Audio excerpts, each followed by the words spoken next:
tentu kami melanjutkan apa yang ditugaskan oleh Pak Heru, mencoba untuk meramaikan masjid ini dengan berbagai kegiatan, karena itulah kegiatan ini bagian dari meramaikan itu, Bapak-Bapak. Sekaligus kita juga mengadakan pengajian Al-Quran yang rutin, mengundang pada semuanya supaya anak, cucu dan sebagainya bisa didaftarkan. Sekaligus juga ada kajian-kajian yang lain, salah satunya juga hari Rabu itu ada kajian judulnya Alhamdulillah.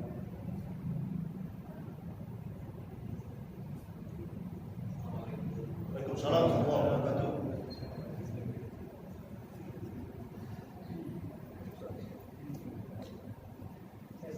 Oke, monggo. Sambil panjenengan ini saya memanfaatkan waktu ini.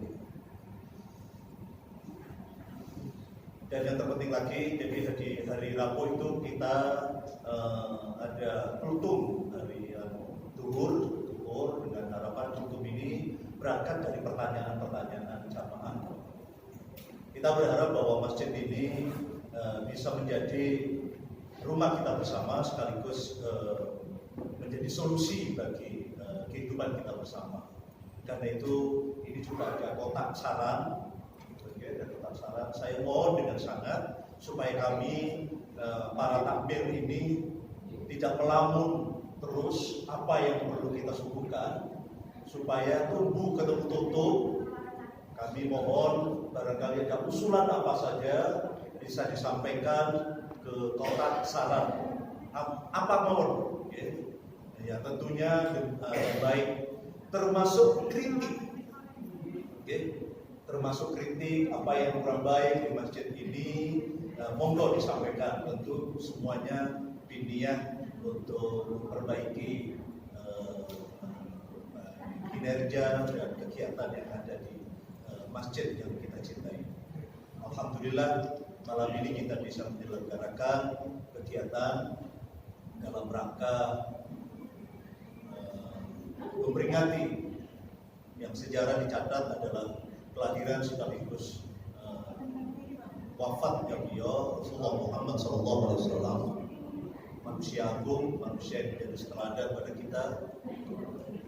Dan tadi imam sholat isya membaca surat apa lupa saya, tapi intinya bahwa laqad kana fi Rasulillah uswatun hasanah. Jadi di dalam diri Rasulullah itu ada teladan yang baik. Nah, melalui kajian-kajian ini kita bisa mempelajari profil beliau. Mungkin Bapak Ibu bisa mempelajari sendiri sambil baca buku. Tapi kalau di masjid barangkali kita bisa bersama-sama sekaligus berdialog dengan Bapak Insinyur Ustaz Insinyur Haji Agus Mustafa. Tema yang diberikan oleh beliau hari ini adalah warisan sang Nabi, Al-Quran dan peradaban dunia. Dan sebagai pengantar kepada Ustaz di jamaah yang dari lingkungan perumahan, banyak yang masih ganteng-ganteng, tua-tua, di pensiunan banyak ya Ustaz. Sama. Relax saja ya, pun pedendam dan ibu-ibu, monggo kalau mau bertanya nanti saya tidak tahu, serahkan aja pada Ustaz Agus. Poinnya kita ngaji bareng, kita mencoba menggali pribadi Rasulullah. Dengan demikian kita bisa meneladani junjungan kita Nabi Muhammad SAW. Ini sebagai prolog kami, dan sekali lagi kami ucapkan terima kasih atas rangkuman panjenengan, sekaligus kesediaan Ustaz Insinyur Agus Mustafa yang kami undang, karena milenial undangannya pakai WA, bukan pakai surat, mau dengan stempel dan sebagainya. Sekali cukup WA, karena ini Ustaz milenial juga ini. Demikianlah pengantar saya sekali lagi, dan nanti ada hidangan ala kadarnya. Moga-moga dengan hidangan ini bukan hidangannya, tapi keakraban yang kita bangun bersama di rumah Allah Masjid At-Taqwa Injoko Estate. Ini nama baru yang diberikan oleh Pak RT supaya NJOP dinaik. Demikianlah pengantar saya. Terima kasih. Assalamualaikum warahmatullahi wabarakatuh. Selanjutnya saya persilakan pada Ustaz Haji Insinyur Agus Mustafa. Terima kasih. Barangkali bisa pakai yang ini aja.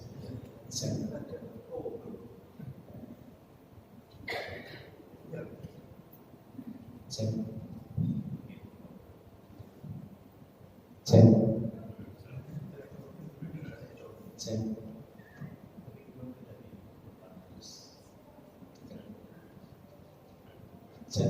Cek. Ibu kedengaran sampai di belakang? Oke.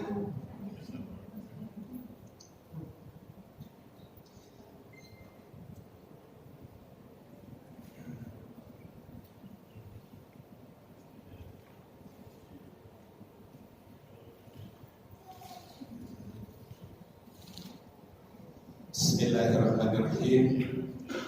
Assalamualaikum warahmatullahi wabarakatuh.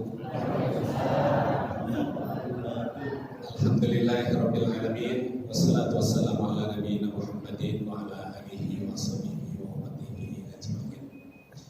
Yang saya hormati para alim ulama, yang saya hormati takmir masjid, Ustaz Ismail Najib, yang saya hormati Bapak dan Ibu sekalian. Alhamdulillah bisa berjumpa pada malam hari ini. Saya diminta untuk mendampingi atau menemani Bapak dan Ibu sekalian sharing-sharing soal informasi keagamaan di dalam agama yang mulia ini. Khususnya hari ini adalah memperingati lahirnya guru besar kita, Nabi besar Muhammad sallallahu alaihi wasallam.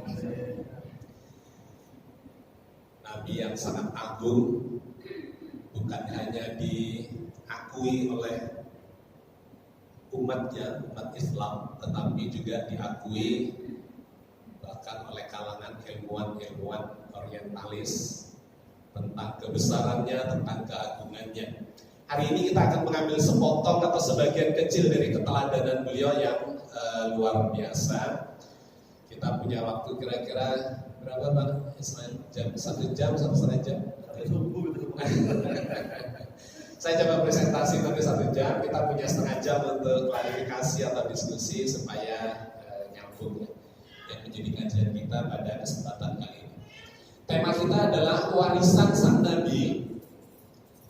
Warisan utamanya adalah Al-Quran Al-Karim, dan kemudian dikaitkan dengan peradaban milenial. Karena memang Islam ini diturunkan bukan hanya untuk zamannya Rasul yang sudah berjalan sekitar hampir 15 abad. Di zaman Rasul iya, di zaman para sahabat iya, di zaman para tabi'in, tabi'ut tabi'in dan seterusnya sampai hari ini, bahkan sampai ke masa depan, sampai hari kiamat. Al-Quran, ajaran ini akan menjadi pendamping kita di dalam menjalani kehidupan selamat dunia akhirat. Karena itu pada kesempatan kali ini saya ingin mengajak Bapak dan Ibu sekalian, sebagian melihat ke masa lalu, tapi sebagiannya lagi kita akan melihat ke masa depan. Sesuatu yang visioner bahwa agama ini memang diturunkan untuk mendampingi kita semua. Bahkan banyak peristiwa-peristiwa yang Nabi Muhammad pun belum mengalami. Sehingga jangan sampai kemudian kita terjebak di masa lalu dan hal-hal yang belum terjadi di zaman Rasul lantas kita anggap sebagai ada yang membid'ahkan dan sebagainya ya. Itu nanti jadi diskusi kita. Karena banyak sekali di peradaban modern ini sampai ke peradaban masa depan hal-hal yang tidak terjadi di zaman Rasul dan kita harus melakukan ijtihadnya untuk menghadapi, menyikapi peristiwa-peristiwa itu. Oke, Bapak dan Ibu sekalian, kita mulai dari satu ayat di dalam Al-Quran dalam surat Ahzab ayat 21 yang mengajarkan, menginformasikan kepada kita bahwa pada diri Rasul Muhammad SAW itu ada keteladanan. A'udzubillahi minasyaitonirrajim. Bismillahirrahmanirrahim. Laqad kana lakum fi Rasulillahi uswatun hasanah liman kana yarjullaha wal yawmal akhir wa dzakarallaha katsiran. Sesungguhnya telah ada pada diri Rasulullah suri tauladan yang baik, uswatun hasanah, yaitu bagi orang-orang yang mengharap pertemuan dengan Allah dan dengan hari akhir, dan dia banyak-banyak menyebut atau ingat Allah. Poin pentingnya adalah pada diri Rasulullah terdapat contoh-contoh keteladanan. Meskipun tidak semua peristiwa yang terjadi sekarang sampai nanti di masa depan itu terjadi identik persis. Ya, persis seperti yang terjadi di zaman Rasul. Banyak sekali. Kalau ibadah ya pasti sudah harus persis sama seperti contoh Rasul. Tetapi perkembangan peradaban itu akan berkembang luar biasa ke depan. Atau wasilah-wasilah ya, satu proses untuk menuju peribadatan itu akan berkembang luar biasa. Bahkan sebagian dari peribadatan itu sendiri itu akan perlu ijtihad tertentu. Misalnya nih, saya pernah menulis salah satu buku dari 60-an judul buku yang saya tulis selama belasan tahun terakhir. Judulnya kontroversial. Tahajud siang hari, zuhur malam hari. Buku ini sempat ramai karena saya dianggap ini ngajak sesat di masa itu. Tahajud kok siang hari, zuhurnya malam hari. Bagi kawan-kawan yang pernah ke kawasan-kawasan misalnya di Eropa Utara, saya kebetulan pernah lama jadi wartawan di Jawa Pos. Satu ketika saya mendapat penugasan untuk ke kawasan Skandinavia di Eropa Utara. Itu adalah kawasan-kawasan yang mengalami 4 musim. Musim panas ya, yang bisa panjang, mataharinya tidak tenggelam atau setidak-tidaknya siangnya jauh lebih panjang dibandingkan malam harinya. Di Belgia, sebenarnya di Belgia jam 10 malam matahari belum tenggelam. Ya di sini jam 6 mesti. Sana jam 10 lebih baru tenggelam, sholat maghrib di jam 10. Ya, jam 11, 12 dan seterusnya. Kalau ini ke kawasan lebih utara lagi di Finlandia, siang harinya itu di musim panas, puncak musim panas terjadi sekitar bulan Juni, tanggal 21 Juni itu puncaknya. Matahari itu bisa tidak tenggelam 23 jam. Jadi malam harinya cuma 1 jam. Ini kalau ke utara lagi, di utaranya Moskow misalnya, ada satu kota sekarang namanya Saint Petersburg, dulu namanya Leningrad. Mataharinya nggak tenggelam. Jam 12 malam nggak tenggelam, jam 1 malam, pagi hari, dini hari dan seterusnya, sampai besoknya lagi tidak tenggelam selama berhari-hari. Kawan saya bekerja di KBRI di Moskow, nanya, Mas, terus ini apa sholatnya? Sholat maghrib itu ditandai tenggelamnya matahari. Matahari ini nggak tenggelam. Sholat isya itu apa? Lebih rumit lagi di bulan puasa.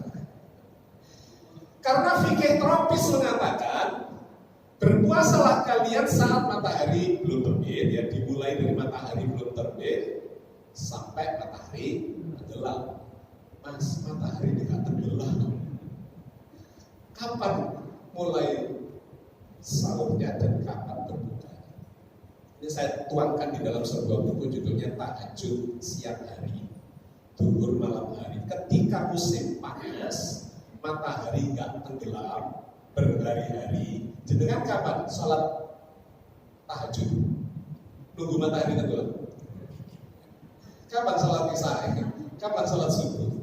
Kalau mengikuti pergerakan matahari itu, maka setahun itu kita sholatnya cuma 5 kali. Duhurnya di musim panas, ya. Kemarin musim gugur masuk asar 3 bulan kemudian. Masuk musim dingin baru sholat maghrib. Puncaknya musim dingin baru sholat isya. Musim gugur baru sholat subuh. Itu kalau mengikuti pergerakan matahari. Dan seterusnya banyak. Kemudian kasus-kasus yang semacam ini yang harus diberikan solusi, ya, harus diberikan solusi supaya kita bisa menjalani secara manusiawi. Ya, karena kan tidak mungkin tuh kita puasa 3 bulan menunggu matahari tenggelam misalnya berbukanya. Ya, oke. Nanti yang terlalu jauh saya. Jadi Bapak dan Ibu sekalian, ada keteladanan pada diri Rasul, tetapi tidak seluruh keteladanan itu terjadi secara identik di era sekarang maupun di era ke masa depan.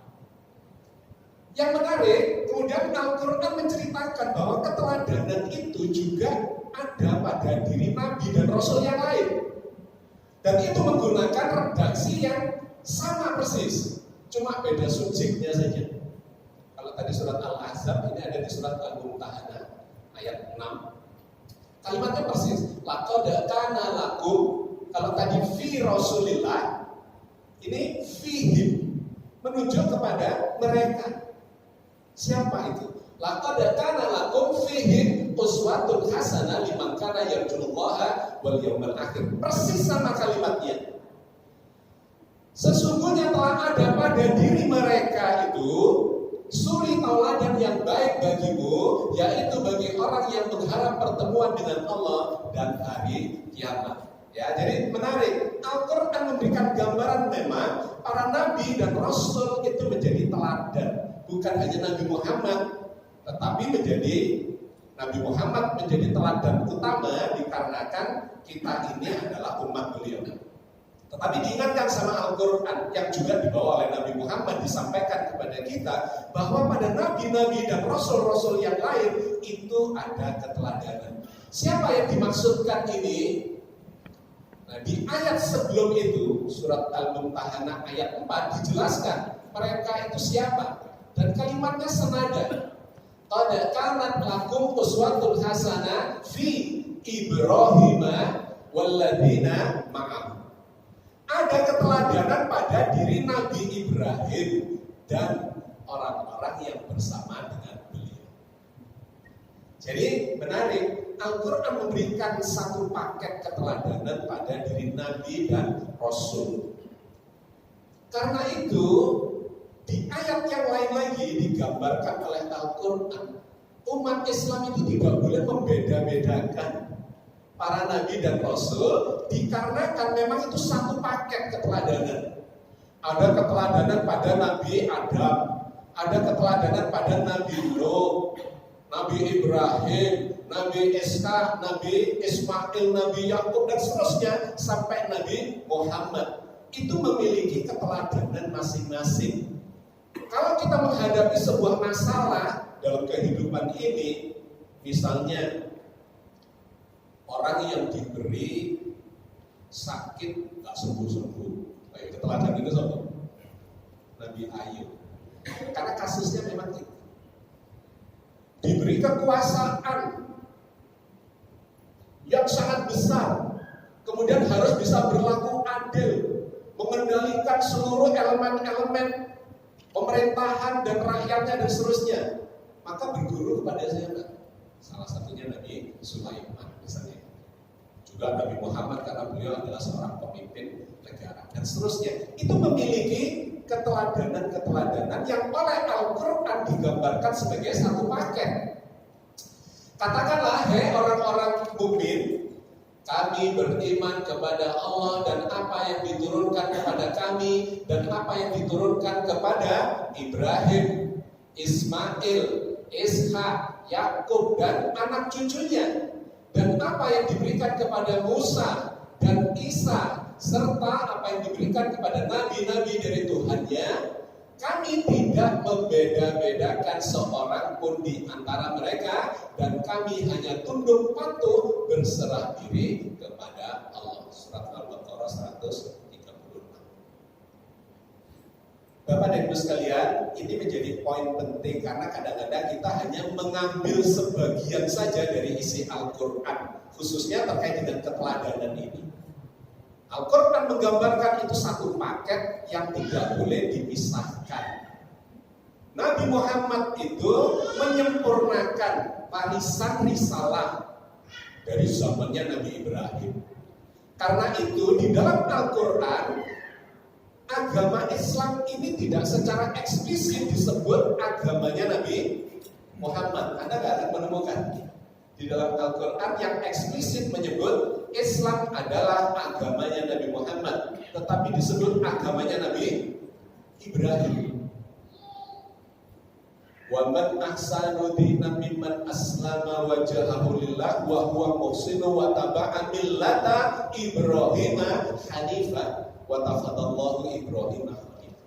Siapa yang agamanya paling baik dibandingkan dengan orang yang aslama wajhahu lillah, menggunakan kata aslam, berserah diri, yang benar menjadi nama agama kita Islam. Aslama wajhahu lillah, hanya menyerahkan orientasi wajahnya atau hidupnya kepada Allah. Wa huwa muhsin, dan dia banyak melakukan kebajikan. Wa taba'a millata Ibrahim hanifa, dan dia mengikuti agama Ibrahim yang lurus. Wa takhadallahu Ibrahim khalila, Allah mengangkat Ibrahim sebagai nabi kesayangannya. Jadi agama ini adalah agama Nabi Ibrahim. Karena itu kalau kita telusuri, Nabi Ibrahim itu sentral banget di dalam agama ini. Beliau adalah yang mula-mula pada zaman Nabi Ibrahim, itulah agama ini disebut agama Islam. Kemudian penganutnya disebut Muslim, orang yang berserah diri. Kemudian kiblatnya, Ka'bahnya yang bangun siapa? Nabi Ibrahim bersama putranya Nabi Ismail. Bahkan atahiyat kita atau doa iftitah kita, inni wajjahtu wajhiya lilladzi fataras samawati wal arda hanifa, itu adalah ungkapan doa Nabi Ibrahim. Sampai atahiyat kita, sholawatnya itu sholawat Ibrahimiyah. Allahumma salli ala Muhammad wa ala ali Muhammad kama shallaita ala Ibrahim wa ala ali Ibrahim. Ya Allah, sampaikan sholawat kami kepada Nabi Muhammad dan keluarganya sebagaimana telah Engkau berikan kepada Nabi Ibrahim dan keluarganya. Wa barik ala Muhammad wa ala ali Muhammad kama barakta ala Ibrahim wa ala ali Ibrahim. Berikan barokah kepada Nabi Muhammad dan keluarganya sebagaimana telah Engkau berikan kepada Nabi Ibrahim dan keluarganya. Jadi punjernya itu ada di Nabi Ibrahim, ini agama Islam. Pengorbanan dan sebagainya itu meniru di perjalanan spiritual Nabi Ibrahim. Oke. Ya, jadi poin penting yang ingin saya sampaikan adalah ini satu paket. Dan ini yang dibawa oleh Nabi Muhammad, diajarkan kepada kita. Jejaknya terlihat sampai sekarang kita bisa membaca di dalam Al-Quran Al-Karim. Jadi Nabi dan Rasul itu diutus sesuai dengan zamannya. Yang menjadi permasalahan di zaman itu, maka diutuslah Nabi yang sesuai dengan zamannya, bahkan kalau perlu diberi mukjizat untuk mengatasi masalah yang ada di zamannya. Sesungguhnya Allah telah memilih Adam, memilih Nuh, memilih keluarga Ibrahim, ya, karena Ibrahim ini melahirkan banyak nabi. Ismail anak yang pertama, Ishak yang kedua, dari Ishak turun Yakub, kemudian Yusuf dan seterusnya, nanti Musa, sampai kepada Daud, Sulaiman, sampai Nabi Isa. Itu adalah keturunan dari Nabi Ibrahim. tapi dari yang Nabi Ishak. Yang dari Yakub, yang dari Ismail itu yang dibawa ke cikal bakal kota Mekah. Ya, dulu Nabi Ibrahim itu tinggalnya ada di kawasan Babilonia, kawasan Mesopotamia, Irak bagian utara. Memiliki keturunan, ya, saya lanjutkan dulu ayatnya ini. Memilih Adam, Nuh, keluarga Ibrahim dan keluarga Imran melebihi segala umat di masa masing-masing sebagai satu keturunan yang sebagian turunannya dari yang lain. Sebagai satu keturunan yang sebagiannya turunan dari yang lain. Dan Allah Maha mendengar lagi Maha mengetahui. Jadi kalau kita telusuri zaman Ibrahim itu lahirnya di kota kecil Ur namanya, di kawasan Mesopotamia itu antara sungai Efrat dan sungai Tigris. Ini adalah kawasan yang subur, lahir di sini. Kemudian beliau melakukan perjalanan nanti setelah dewasa karena terusir dari tempat tinggalnya dikarenakan Nabi Ibrahim itu pelawan agama pagan. Agama pagan itu agama tradisi yang menyembah patung-patung, menyembah dewa-dewi. Ini adalah peradaban paling tua di Mesopotamia ini, Sumeria, bangsa Sumeria, Akkadia, Babilonia. Tulisan yang pertama muncul di peradaban manusia ini ada di sini. Namanya tulisan cuneiform, tulisan huruf paku. Dari sini nanti baru geser ke Egypt di sini, ke Mesir kuno menjadi huruf hieroglifs. Saya pernah tinggal di situ dan melakukan perjalanan menyusuri Sungai Nil 5.000 km. Pernah tahun 2010. Saya tinggal di Mesir sampai 2011, kemudian terpaksa pulang karena di sana revolusi. Presiden Mubarak sampai jatuh ya, dan diganti seterusnya. Nah, tahun 2010 itu saya pernah melakukan perjalanan menyusuri Sungai Nil untuk yang menyusuri jejak-jejak sejarah kenabian, diantaranya Nabi Yusuf dan Nabi Musa, kemudian jejak-jejak sejarah Fir'aun. Ini adalah tokoh antagonis, tokoh jahat, tapi sangat banyak disebut, diceritakan di dalam Al-Quran dengan segala macam jejak-jejak. Nah, Nabi Ibrahim itu lahir di sini kurang lebih 3.000 tahun sebelum Masehi. Ini adalah peradaban modern yang paling tua. Dan tulisan baru muncul di sini, sehingga Al-Quran menyebut Nabi Ibrahim itu sebetulnya punya suhuf Ibrahim. Apa itu suhuf? Lembaran-lembaran bertulis. Jamaknya kita menyebut mushaf. Mushaf Al-Quran ini terdiri dari lembaran-lembaran itu, maka disebut sebagai mushaf. Nah, suhuf Nabi Ibrahim tetapi tidak diwariskan, peninggalannya tidak sampai ke kita. Tetapi Al-Quran sudah menyebut itu sudah ada lembaran-lembaran bertulis di zaman Nabi Ibrahim. Nah, beliau ini digambarkan Al-Quran melawan masyarakatnya yang beragama pagan, nyembah patung gawen-gawenane bikinannya bapaknya Nabi Ibrahim. Nabi Ibrahim waktu masih kecil bantu bikin patung, bantu jual dan seterusnya, ya, tapi disembah oleh masyarakatnya. Kemudian nggak bisa menerima akal sehatnya. Ini orang-orang kok nyembah patung yang kita bikin sendiri. Panjang ceritanya sampai itu dihancurkan oleh Nabi Ibrahim. Nabi Ibrahim ditangkap rame-rame mau dihukum di zamannya Raja Namrud. Dibakar. Tumpukan kayu sudah dinyalakan, Nabi Ibrahim ada di dalamnya, tapi diselamatkan oleh Allah karena api itu tidak bisa membakar beliau. Dan kemudian beliau bisa menyelinap, melepaskan diri, kemudian keluar dari kota Ur itu. Itu menarik ditinjau dari sisi ilmiah. Kenapa? Bisakah kita itu tidak terbakar api misalnya? Kok bisa Nabi Ibrahim itu tidak terbakar api? Itu kalau dijelaskan secara ilmiah bagaimana?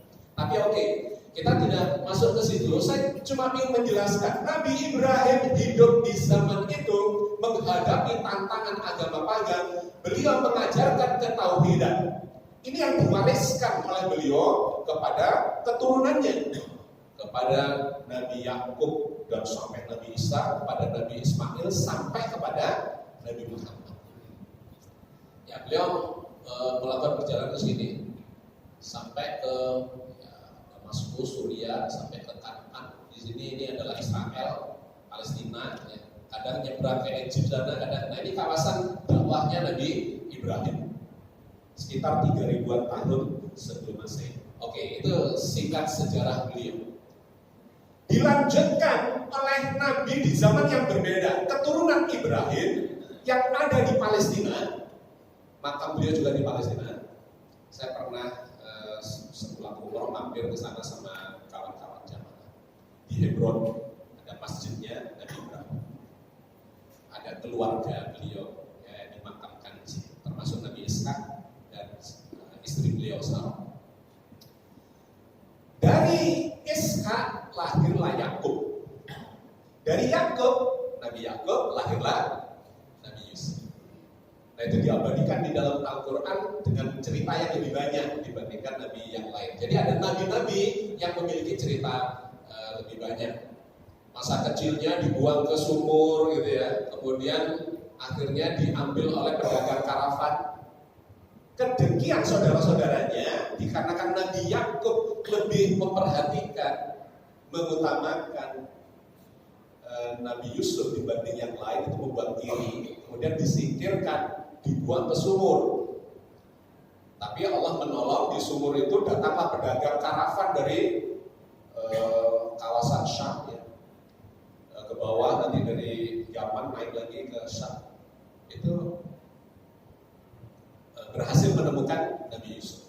Diangkat dari sumur itu, dibawa ke Mesir, dijual di sana kepada bangsawan Mesir. Kemudian cerita pendeknya akhirnya dijadikan bagian dari keluarga bangsawan di sana. Dan pada akhirnya menjadi orang penting di Mesir sebagai semacam perdana menteri. Bukan sebagai Fir'aunnya, tetapi sebagai perdana menteri yang diberikan kewenangan luas untuk kesejahteraan masyarakat pada waktu itu. Nah, waktu itu terjadi paceklik panjang, sehingga kawasan Mesir dan sekitarnya sampai ke Palestina itu, di kawasan itu mengalami kemarau yang panjang, kesulitan makanan. Nah, Nabi Yusuf ini oleh Allah diberi kemampuan untuk itu, menghadapi masalah sesuai dengan zamannya. Salah satunya beliau diberi kemampuan untuk menakili mimpi. Dan raja kemudian tertarik kepada beliau pada saat di penjara, dikeluarkan, akhirnya dijadikan tangan kanannya raja untuk mengatasi paceklik selama 7 tahun. Nah, Nabi Yusuf kemudian membangun sebuah kawasan namanya Fayum. Saya pernah ke sana ketika melakukan perjalanan ekspedisi Sungai Nil itu di selatannya Kairo. Itu ada masuk lagi beberapa belas kilometer, di sana ada danau besar dan ada kincir-kincir ya, yang disebut sebagai kincir Yusuf, sampai sekarang itu diabadikan. Jadi beliau membuat saluran dari Sungai Nil masuk ke kedalaman sampai sekian belas kilometer di sana, kemudian ada semacam danau. Nah, di aliran ini, aliran irigasi yang besar ini diberi kincir-kincir untuk membagi air ke kanan kirinya. Jadi kawasan itu sangat subur sampai sekarang. Lumbung pangan Mesir itu ada di kota ini, di kota Fayum. Buah-buahan, sayuran, segala macam hasil bumi ada di sana. Nabi Yusuf diberi kemampuan untuk menghadapi masalah di zamannya. Yang berikutnya lagi, kalau Nabi Yusuf ini ada di sekitar abad ke-16 sebelum Masehi. Maka yang berikutnya Nabi Musa ini kira-kira terpaut 300 tahun lebih kemudian. Nah, Nabi Musa ini juga diberi mukjizat oleh Allah sesuai dengan zamannya. Zaman Nabi Yusuf, penguasa Mesir, Fir'aunnya itu bukan penduduk asli, tapi penduduk dari kawasan Kanaan yang berhasil menginvasi masuk ke Mesir itu, menaklukkan Fir'aun yang pribumi. Itu cerita di zaman Nabi Yusuf. Karena itu ketika Nabi Yusuf yang juga berasal dari kawasan Kan'an sampai ke Mesir, sampai ke Kairo, itu dianggap bolong karena memang berasal dari tempat yang sama dan dipercaya untuk menjadi tangan kanan dari penguasa pada waktu itu. Sehingga di dalam Al-Quran, raja di zamannya Nabi Yusuf itu tidak disebut Fir'aun, tapi disebut ya Al-Aziz, ya, orang yang besar, yang penguasa. Beda sebutannya, karena dia memang bukan Fir'aun seperti yang mengaku dirinya Tuhan itu. Nah, di zaman Nabi Yusuf penguasanya adalah kaum Hitit atau bangsa Hitit yang berasal dari kawasan Kan'an itu, dan satu ya bolongan dengan Nabi Yusuf, sehingga ini menjadi penguasa Bani Israel, keturunan dari Nabi Yakub termasuk Nabi Yusuf, ya ada 12 orang, itu disebut sebagai Bani Israel. Karena Yakub ini sebutan lainnya, julukannya adalah Israel. Keturunannya disebut Bani Israel. Salah satunya Nabi Yusuf. Jadi yang berkuasa di Mesir pada waktu itu adalah Bani Israel. Nah, celakanya kemudian beberapa generasi berikutnya dalam kurun waktu sekitar 200-300 tahun, bangsa Hitit ini dikalahkan oleh bangsa pribumi, direbut kembali kekuasaannya oleh bangsa pribumi Afrika, dan berkuasa lagi Fir'aun. Fir'aun di zamannya Nabi Musa. Nah, maka Anda melihat Bani Israel itu dikuyok-kuyok oleh Fir'aun di zamannya Nabi Musa ini, dikarenakan dianggap ini dulu adalah penjajah yang menguasai Mesir. Sehingga wah ya sudah dibikin menderita, menjadi warga kelas 2, kelas 3 dan seterusnya. Bahkan kemudian ketika Fir'aunnya bermimpi akan muncul pemimpin dari Bani Israel itu yang akan menjatuhkan dia lagi, maka dibunuhilah anak-anak kecil laki-lakinya dan seterusnya, diceritakan Al-Quran. Di zaman Nabi Musa diperintahkan untuk membawa Bani Israel ini keluar dari Mesir menuju kembali ke kawasan Kan'an atau kawasan Palestina di abad kira-kira 13 sebelum Masehi. Nah, beliau ini menghadapi Fir'aun yang memang sangat otoriter, yang mengangkat dirinya sebagai Tuhan. Ini adalah satu kuil namanya Abu Simbel, ini di perbatasan Mesir paling bawah, paling selatan, berbatasan dengan Sudan. Menjadi pintu gerbang dari negeri Mesir kuno. Saya pernah ke sini, ini kuilnya besar sekali, dan patung-patungnya Ramses II ya, sama istrinya, permaisurinya, Nefertiti, Nefertari dan seterusnya. Itu diabadikan di sini. Kalau kita masuk ke dalam di sana, itu ada tempat penyembahan. Ada satu ruangan di sana, di mana di situ ada dewa utamanya adalah dewa matahari, Ra. Sebelahnya itu ada patungnya si Ramses II. Kata Ramses itu dari potongan kata Ra, Meses. Ra itu dewa matahari, Meses itu adalah keturunan dari. Jadi dia mengangkat sebagai anak Tuhan, nah, gitu kira-kira. Itu yang kemudian diingatkan oleh Al-Quran. Ramses mengangkat dirinya sebagai anak Tuhan dan kemudian disembah-sembah. Yang menarik itu ada di dalam itu satu ruangan penyembahan yang gelap, tapi sinar matahari itu bisa masuk 2 kali ke situ dalam setahun. Tanggal 21 Februari dan 21 Oktober. Itu masuk persis menyinari patungnya Ramses ini. Jadi luar biasa, ini didesain menghadap ke timur. Ya, arsitek pada zaman itu sudah bisa memperkirakan patung ini akan kesinaran matahari pada tanggal-tanggal itu. Sebetulnya ini sudah dinaikkan karena dulu posisinya itu turun 200 meteran lebih turun di danau yang besar, danau Nasr di bagian selatan. bagian hulu, lebih ke hulu. Karena banjir diangkat ke atas. Awalnya itu 23 Februari dan 23 Oktober kesinaran matahari. Tapi digeser ke atas naik 200 meter. Bergeser jadi 21 tanggalnya kesinaran matahari itu. Jadi luar biasa, berarti pemilihan tempatnya ya dan segala macam hitungannya secara arsitektur itu sangat hebat pada waktu itu. Nah, kemudian Nabi Musa diberi mukjizat untuk mengatasi Fir'aun yang sangat bengis dengan para ahli sihirnya yang waktu itu dianggap sebagai ulama-ulama ya. Ahli sihir itu sekarang mungkin ilmuwan teknolog yang memberikan legitimasi kepada Fir'aun untuk memimpin rakyatnya. Nah, Nabi Musa diberi tongkat yang bisa melawan para ahli sihir itu. Di antaranya mereka melempar ular, tongkatnya Nabi Musa dilempar dan ular lebih besar, maka yang lebih hebat lagi ini, ya ketika Nabi Musa dan Bani Israel kemudian memutuskan eksodus besar-besaran keluar dari Mesir, ratusan ribu orang atau mungkin puluhan ribu pada waktu itu, mungkin ratusan ribu, tapi jumlah massal di bawahnya menyeberang Laut Merah itu dikejar oleh Fir'aun dan beliau ini diperintahkan oleh Allah untuk memukulkan tongkatnya ke pantai. Karena ketika itu berangkat malam, sudah pagi kesusul oleh pasukan dari Fir'aun yang dipimpin oleh Fir'aun itu sendiri.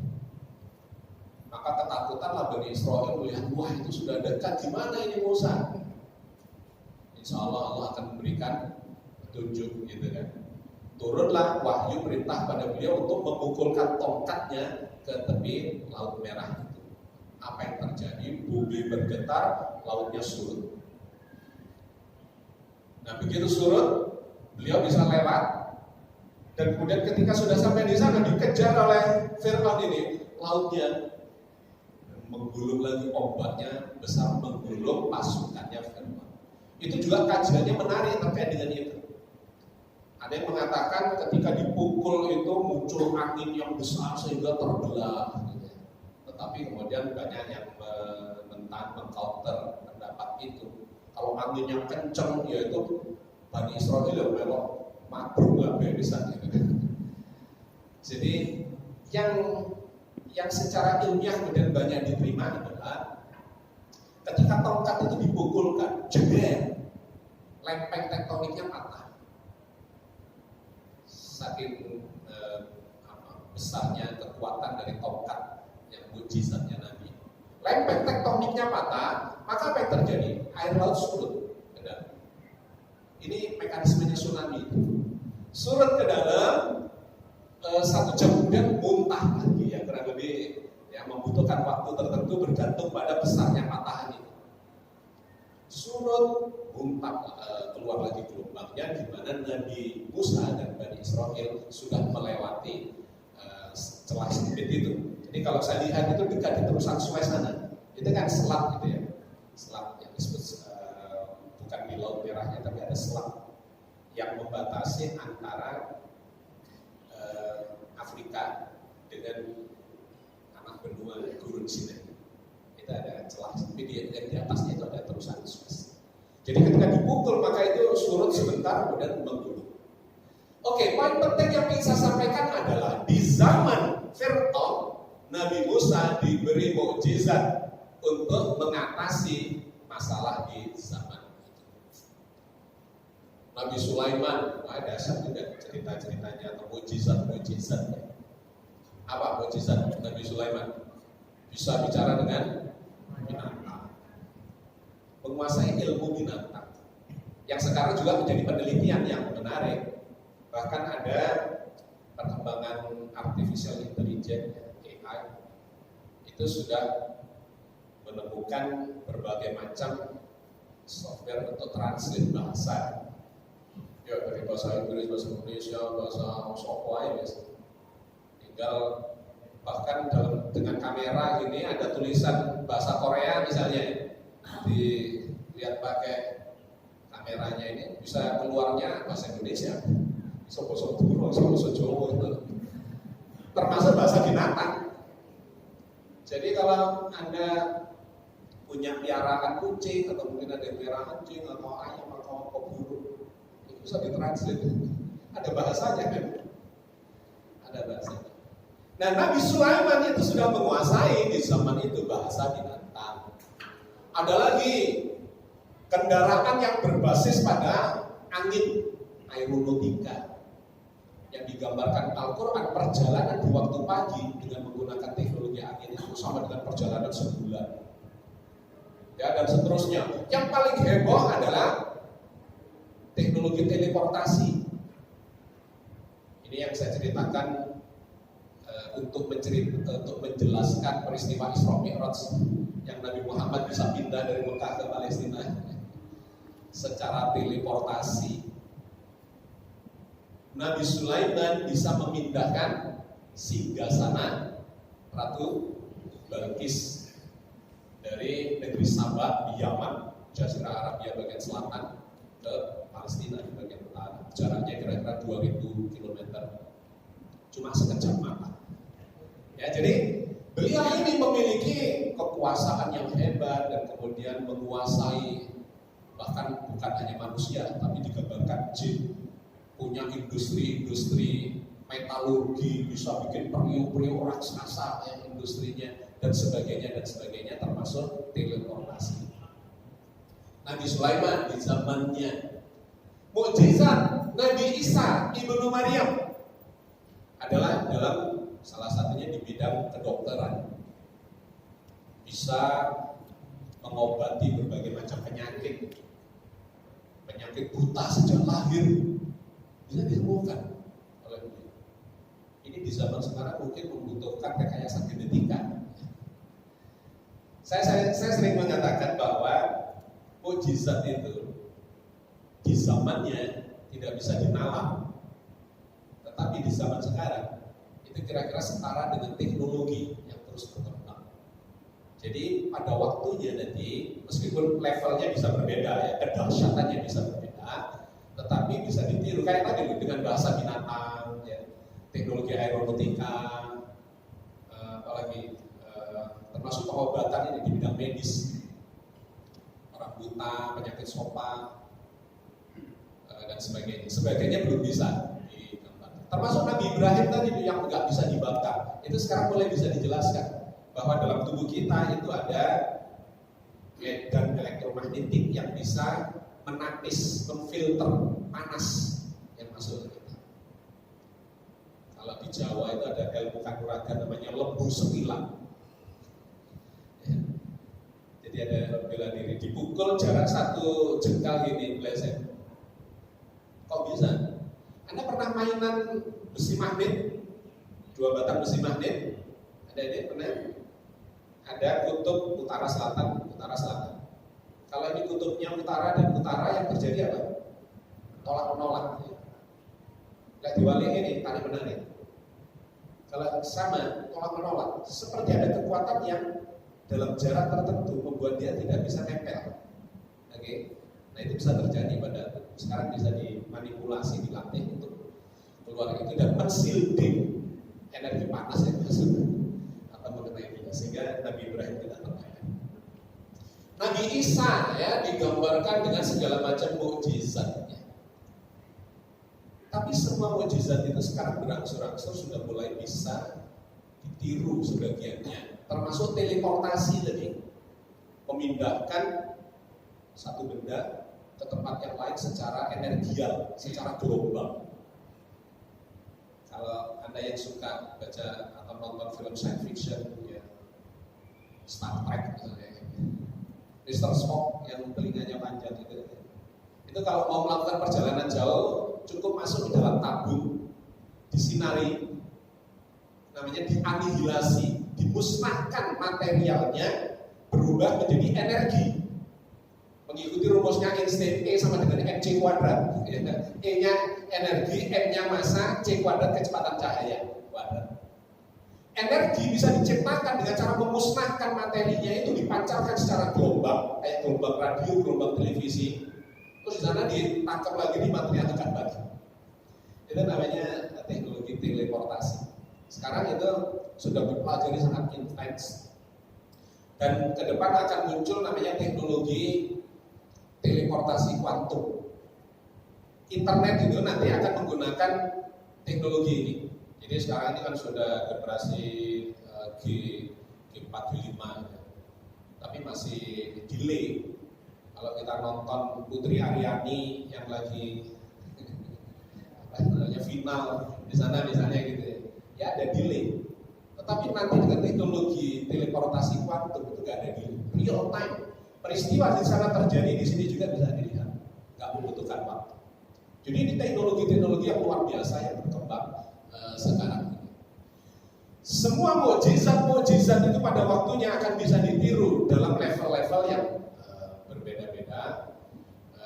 Tapi di zamannya itu adalah sesuatu yang sangat luar biasa di luar akal. Sekarang kembali kepada Nabi Muhammad. Tadi saya menceritakan bahwa nabi-nabi ini memiliki keteladanan yang masing-masing sesuai dengan zamannya.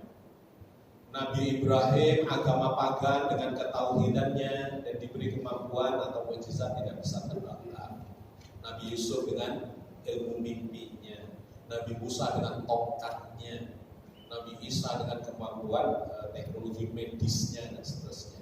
Dan Nabi Muhammad ini hidup di zaman apa? Hidup di zaman akhir. Era Nabi Muhammad adalah zaman mutakhir. Sekarang kita sampai di era milenial dengan perkembangan yang luar biasa segala macam. Di mana segala macam ilmu dan teknologi modern berkembang luar biasa.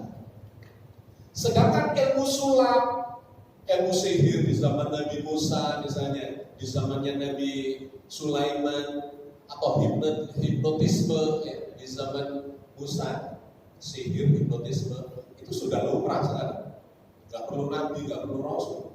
Deddy Corbuzier, Romy Rafael gitu. Banyak orang-orang yang bisa melakukan itu. Ya, sihir, hipnotisme, sulap. Ilmu-ilmu jin di zaman Sulaiman sudah ditiru oleh para teknolog. Aeronautika, pesawat terbang, bahkan sampai sudah kirim ke luar angkasa.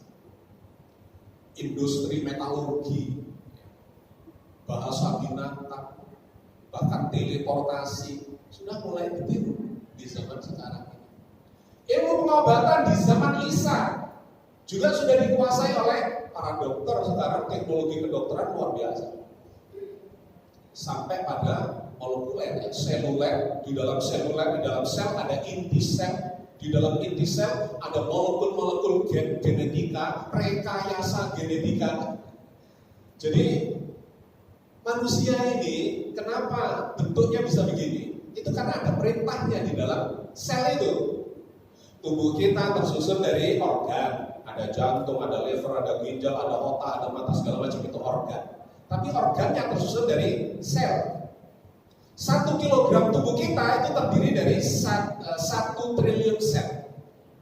1 kilogram itu kira-kira 1 triliun sel. Jadi kalau tubuh saya ini 72-73 kilo, berarti 72 triliun sel. Jenis selnya ada 200-an. Ada sel rambut beda dengan sel kuku, beda dengan sel mata, sel jantung, sel liver, sel otak, atau sel saraf, sel otot, sel darah merah, darah putih, dan seterusnya.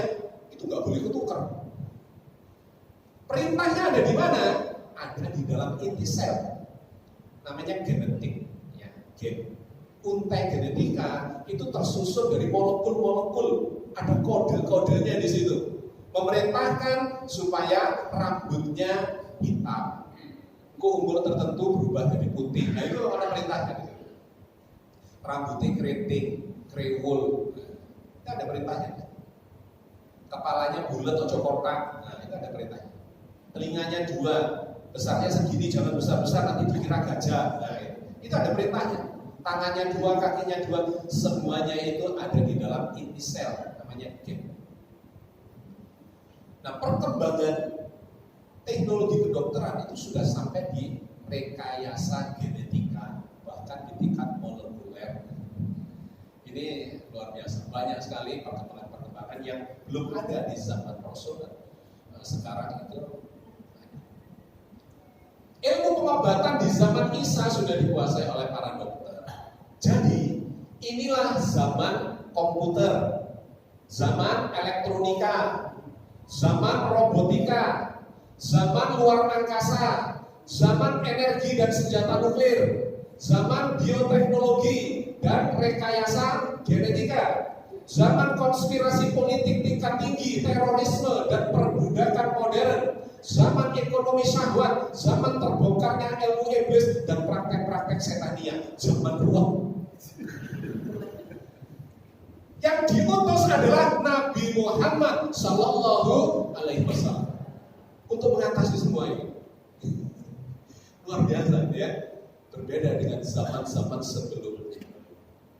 Maka Bapak dan Ibu sekalian, ini membutuhkan Nabi yang hebat. Nabi yang hebat, dan ternyata sejarah menunjukkan beliau adalah Nabi yang sangat disegani.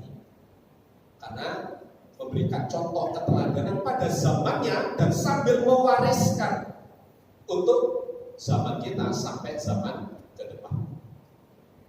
Nabi Muhammad itu dikagumi oleh para ilmuwan dan teknolog karena kejeniusannya. Jadi, wah ini panjang kalau diceritakan. Saya nulis satu buku judulnya Metamorfosis Sang Nabi.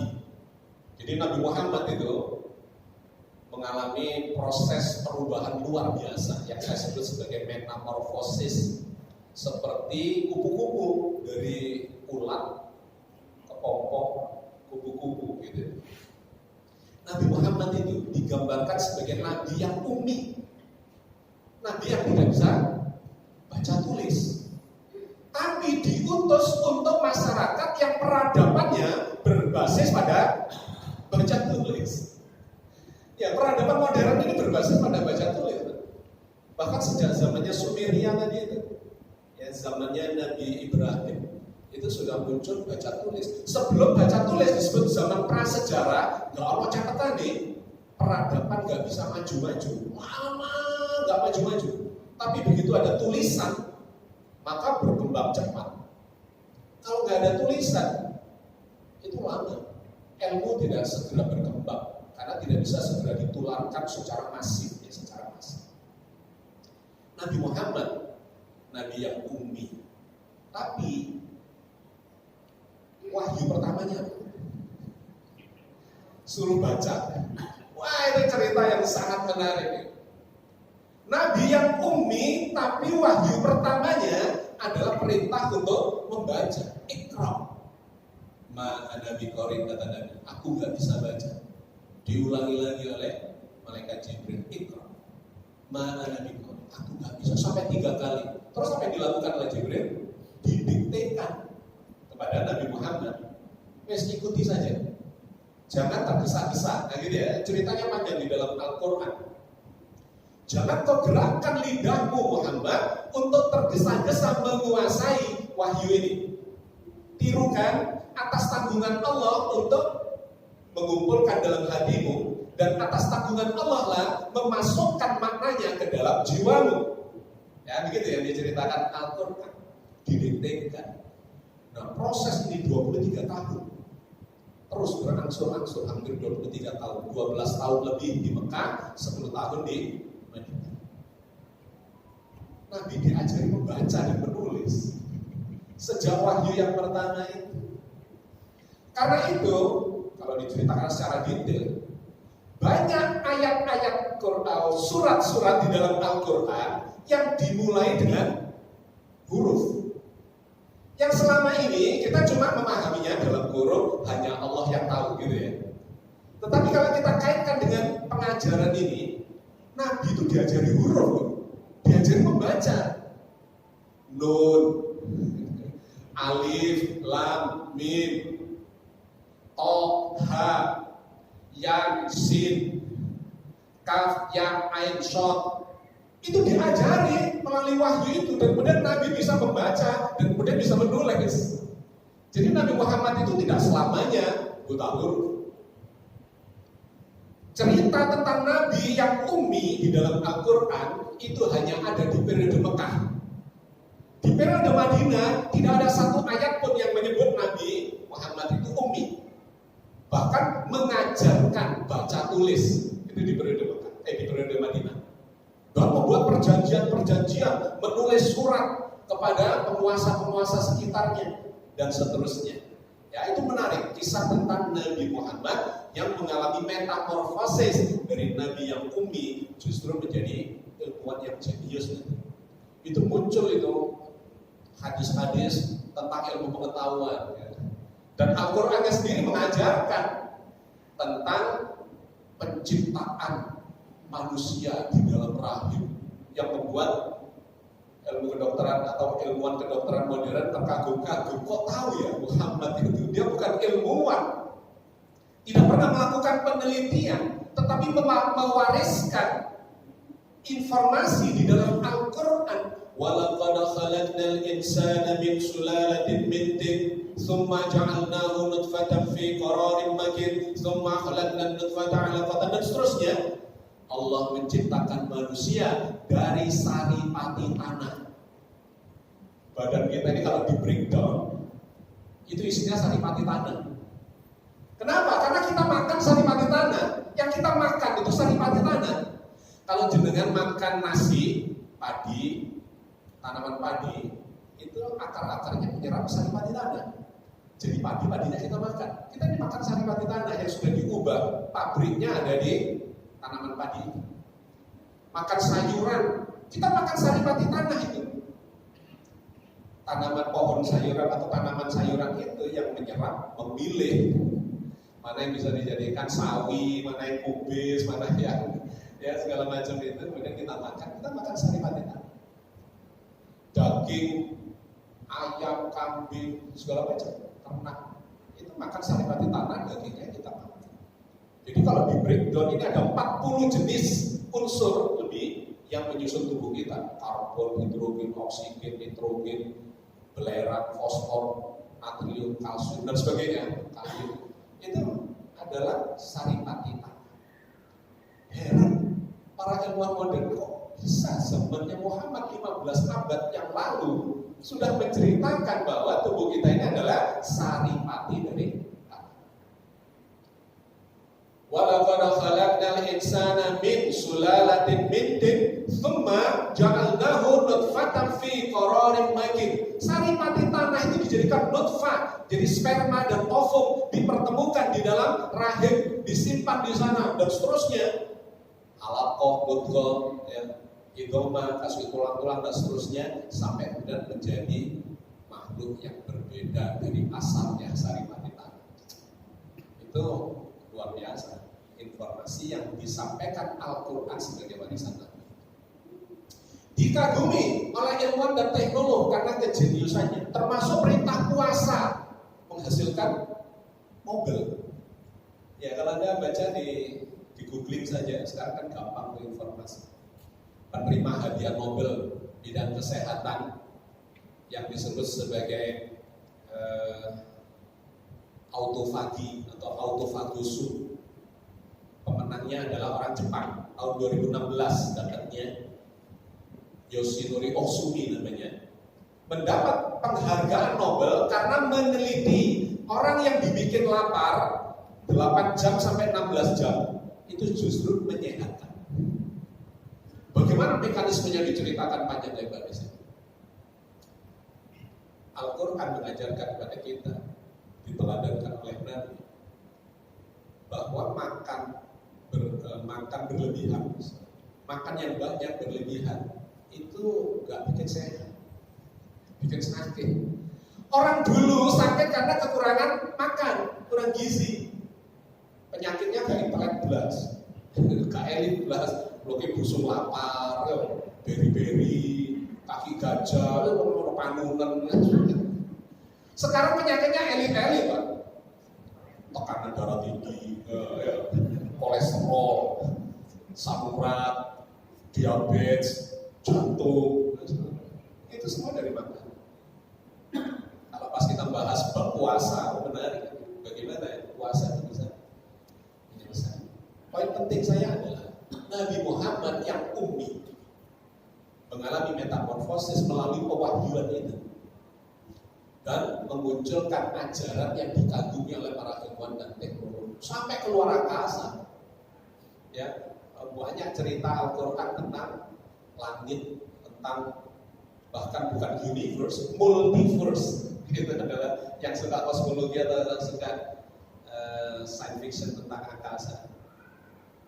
Alam-alam yang berdimensi tinggi, di mana Nabi Muhammad pernah melakukan Mi'raj sampai ke langit yang ketujuh dan seterusnya. Subhanallah. Yang kedua, dihormati oleh para kepala negara karena keadilannya adalah memerintah dan meletakkan dasar-dasar politik modern negara bangsa. Nabi Muhammad itu tidak pernah mendirikan negara Islam.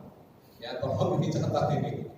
Nabi Muhammad tidak pernah mendirikan negara Islam, tetapi negara bangsa, negara Madinah, ya, kota Madinah itu menjadi cikal bakal dari pemerintahan yang bersifat pemerintahan sipil dan membawahi berbagai suku bangsa, berbagai agama, berbagai budaya yang dituangkan dalam sebuah perjanjian yang disebut Piagam Madinah. Di sana sangat jelas dituliskan ada 45 pasal terkait dengan perjanjian, bahwa di dalamnya itu ada Muslim, ada Yahudi, ada Nasrani, ada kepercayaan-kepercayaan yang lain dengan segala macam tradisinya dilindungi oleh negara. Jadi salah kalau kemudian mengatakan bahwa Nabi Muhammad mendirikan negara Islam, katakanlah seperti Vatikan, Roma, itu baru negara agama. Pemimpinnya Paus, warganya seluruhnya Katolik. Tidak ada yang lain. Tapi di negara Madinah enggak, semuanya dilindungi dengan perjanjian. Tapi ada Isro ya, nah gitu ya. Kalau Isro ya kemudian ada hukumnya, ada denda dan sebagainya yang dikenakan. Jadi ada kesepakatan membuat negara bangsa. Dasar-dasar politik modern. Yang ketiga, disegani oleh para panglima militer dan ahli strategi perang karena kehebatan strategi dan keberaniannya di medan laga. Bapak Ibu, Nabi itu kalau perang sebagai panglima berada di depan, sampai rompal giginya sampai luka dan sebagainya. Nabi Muhammad. Kalau sekarang panglima perang di belakang, di ruang kontrol, pasukannya yang suruh maju ke sana, dia di depan tombol dan segala peralatan komunikasi. Maju tapi dia mundur. Ya, tinggal nombol peluru kendali, tinggal kasih perintah bom, jatuhkan pesawat tempur dan sebagainya dari laut ke daratan dan sebagainya. Panglimanya di belakang, zaman Nabi di depan. Jadi dan untuk zamannya itu strategi perangnya luar biasa. Yang keempat, beliau dipuji oleh para ekonom dunia karena ekonomi syariahnya. Ini memang masih berkembang ya, termasuk di Indonesia, ekonomi syariah yang belum syariah. Ya, namanya sudah syariah tapi prakteknya masih banyak bolong-bolongnya yang ini harus dibenahi. Tetapi kalau ini dijalankan sepenuhnya mengikuti syariah, yang betul-betul syariah, itu sistem perekonomian yang luar biasa. Yang sekarang banyak dipelajari dan justru pusatnya sekarang ada di Eropa, di Inggris, pusatnya ekonomi syariah. Ya kalau di sini Anda pinjam ke bank syariah itu si modelnya namanya syariah tapi bunganya itu sih ikuti bunga konvensi. Bahkan kadang-kadang itu melarang kena administrasi itu dan sebagainya. Tapi kalau yang benar-benar syariah itu luar biasa. Ya sedang menjadi kajian di seluruh dunia. Bahkan sekarang bunga bank itu semakin rendah. Bahkan kalau bisa nanti nol, nggak ada lagi bunga. Itu karena ya dikaji memang benar ya. Ekonomi syariah ya termasuk keuangan itu benar. Yang kelima, Beliau ini dicintai oleh kaum du'afa karena pembelaannya kepada mereka yang tertindas dan terpinggirkan. Para budak, orang tua yang lemah, anak-anak kecil, perempuan dan para janda. Beliau menunjukkan pembelaan yang luar biasa. Di mana di zaman Rasul dan sebelumnya, wanita misalnya, waduh itu warga kelas bukan cuma kelas 2, bisa kelas 5. Wanita saja itu sudah rendah di zaman itu. Wanita yang ditinggal mati suaminya lebih rendah lagi 1 tingkat, jadi 2 tingkat. Wanita yang ditinggal mati suaminya dan tidak punya orang tua, yatim apalagi piatu, turun lagi. Apalagi budak, turun lagi 4 tingkat. Nah itu yang dicontohkan oleh Nabi. Kemudian cara ngangkatnya gimana? Dinikahi oleh Nabi. Dari budak dinikahi Rasul, Masya Allah bermudah. Janda yang suaminya meninggal dalam perang dicontohkan oleh Nabi, dinikahi, langsung terangkat. Yatim, terangkat, gitu. Memang ya harus cepat pada waktu itu hikmah-hikmah yang terkandung di dalam praktek-praktek keteladanan Nabi Muhammad. Ayat-ayatnya banyak melakukan pembelaan, misalnya terhadap perbudakan yang ditudingkan oleh banyak masyarakat modern sekarang. Islam memperbolehkan perbudakan. Ngaji di turun jangkep berarti. Ya, perbudakan itu bertahap melarangnya. Jadi Al-Quran itu melarang sesuatu yang sudah berjalan ribuan tahun. Bukan cuma di Arab Saudi loh itu. Di Cina namanya haram gitu ya. Raja penguasa, mungkin tidak harus level yang paling tinggi raja, cuma di level daerah itu punya simpanan selir-selir banyak biasa. Di Afrika perbudakan luar biasa. Di Amerika perbudakan luar biasa. Di Eropa, semuanya di seluruh penjuru dunia. Yang di Timur Tengah itu di atas oleh Nabi dengan contoh-contoh dan pelarangan secara bertahap. Nah, banyak yang kemudian mengambil sepotong yang masih memperbolehkan, tetapi sebetulnya sudah digiring, gitu ya, sampai ujungnya zakat itu digunakan untuk membebaskan budak. Jadi itu menunjukkan sebuah tren perintah yang bertahap untuk membela kaum wanita. Bahkan budak itu harus dikawini, itu perintah Al-Quran. Tidak boleh lagi dilakukan semena-mena di zaman itu. Ya, jadi kita harus utuh melihat ajaran di dalam Al-Quran. Yang keenam, contoh keteladanan dalam rumah tangga sebagai suami yang adil dan penuh kasih sayang kepada istri dan anak-anaknya. Jangan diambil sepotong. Nabi itu poligami, terus bapak sih poligami di Nabi. Itu benar argumentasi. Loh ada ayatnya. Ayatnya di surat An-Nisa ya. Ayat 3. Fankihu ma tabalakum minan nisa masna wa sulasa wa ruba'. Bisa jadi terus loh. Maka kawinilah wanita-wanita yang kamu sukai 2, 3 atau 4. Jangan diteruskan, karena ketika diteruskan itu ada konteksnya. Kenapa itu diperbolehkan? Itu ada konteksnya. Bahkan sebelum ayat itu, ayat 2-nya itu juga menjadi konteks, karena ayat 3 ini dimulai dengan kata fankihu ma tabalakum. Maka kawinilah wanita. Duh, maka itu berarti sadurunge wacon sire. Kenapa kok tiba-tiba maka gitu ya? Oh itu panjang ceritanya. Saya tulis dalam sebuah buku. Buyang karena poligami. Ya. Bapak dan Ibu sekalian, ajaran Al-Quran ketika diambil utuh itu luar biasa. Sayangnya kemudian dipelintir-pelintir, jogo saya, singkono jogo saya, gegeran. Apa mana tahu politiknya nih? Oh, bisa singkono jogo ayat ini, singkono jogo ayat ini terus, wah gitu. Padahal itu konteksnya harus benar. Saya nulis buku judulnya Memahami Al-Quran dengan Metode Puzzle. Informasi Al-Quran, petunjuk dalam Al-Quran itu kayak puzzle, tahu ya puzzle. Puzzle itu misalnya gambar gajah dipotong-potong jadi 20, terus ya acak-acak. Terus Anda disuruh Nyusun ya, suruh nyusun nebak ini gambar apa. Kalau Anda cuma ngambil 5 potong, ketemu nggak gambarnya? Nggak ketemu lah. Apalagi ini dibagi 4, 5, 5, 5, 5. Terus, ayo gambar gajah bentuknya apa? Gue kira. Yang dapat bagian belakang bilang gajah itu dibayar koyo cambuk, soalnya itu ekornya. Yang dapat belalainya, oh gak iso, gajah itu koyo ular piton. Yang dapat badannya, gak iso, gajah itu koyo tembok. Yang dapat telinga, gajah koyo kipas. Yang nyentuh kakinya, gajah koyo pohon kelapa, kira-kira. Kumpulkan semua, disusun, itu pun lagi nyusunnya bener. Baru ketemu gambar gajah, kira-kira gitu ya.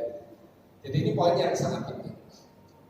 Yang ketujuh, beliau adalah manusia berbudi pekerti tinggi dan sangat mulia yang dipuji-puji Allah di dalam Al-Quran. Bapak dan Ibu sekalian, panjang banget kalau mau diceritakan. Ini sebetulnya ada slide-slide berikutnya, tapi saya nggak yakin Anda masih ingin mendengarkan. Wah, terus kesel Pak. Yang justru terkait dengan warisan itu, warisan Nabi. Apa yang diwariskan? Ini kan masih cerita Nabi-nya. Nah, warisan Nabi. Ingin ngeruang apa enggak? Apa kita cukup aja? Lanjut ya. Kita sampai jam berapa wes? Ini 8:30. 8:30 lebih 5. 5 menit lagi. Maksimum jam 9. Boleh? Oke. Ya, saya lanjutkan nanti kita punya waktu untuk nanya. Warisan Nabi, Al-Quran, Sunnah, dan ijtihad.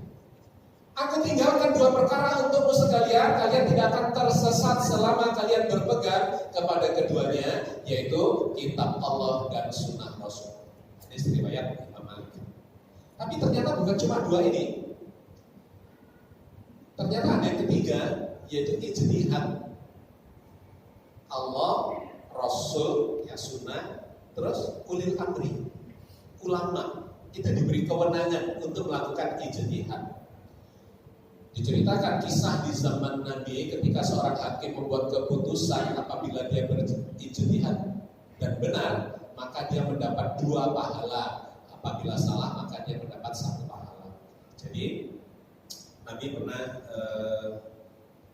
mengutus salah satu sahabatnya untuk menjadi gubernur di negeri Sam, di kawasan atau di zamannya Khulafaur Rasyidin.